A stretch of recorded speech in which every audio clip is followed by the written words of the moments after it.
The 10 News Weather Authority, always watching and tracking for you from the JES Weather Center.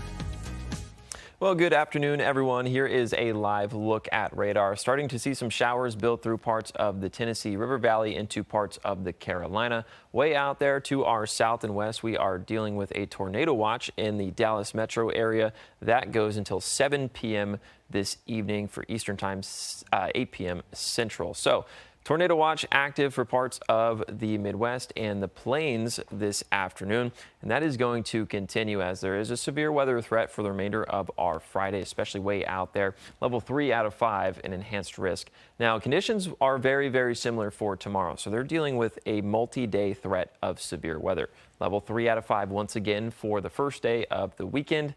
And then on Sunday, dealing with a slight risk. So a couple of rounds of severe weather for them. And if you're wondering why, well, the setup is actually pretty unique. It's pretty textbook, if you would.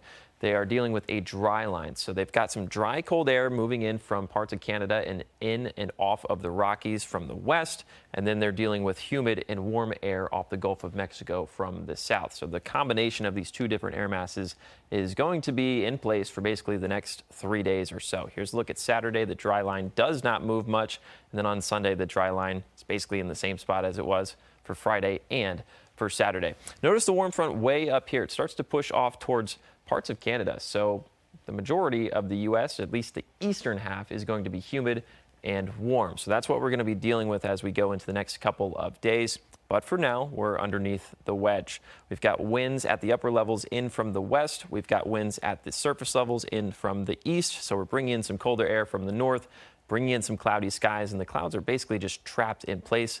Courtesy of our Skycam network, we are seeing those mostly cloudy skies. We've been seeing them all morning long. Going to continue to see them throughout the rest of the afternoon as mostly cloudy skies will persist, with afternoon temperatures getting into the upper 50s to lower 60s through the 8 p.m. hour. That's about as warm as we get as well. 61 for the NRV and the Highlands, Roanoke and Lynchburg at 63, and then south side about 65 degrees. Some spots like Danville and South Boston could see the upper 60s this afternoon. So we are tracking the potential for a little bit of sunshine to build into parts of south side this afternoon, primarily through about the 3 p.m. hour.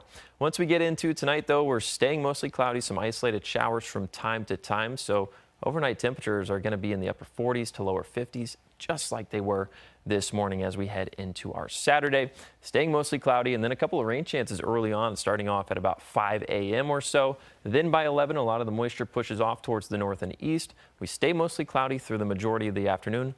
Then we turn partly cloudy. Then we start to clear up as we head into the back half of our Saturday. Here's the last look at your extended forecast. We go from 63 today to 87 degrees on Monday. That could potentially be record-breaking heat as we end the month of April.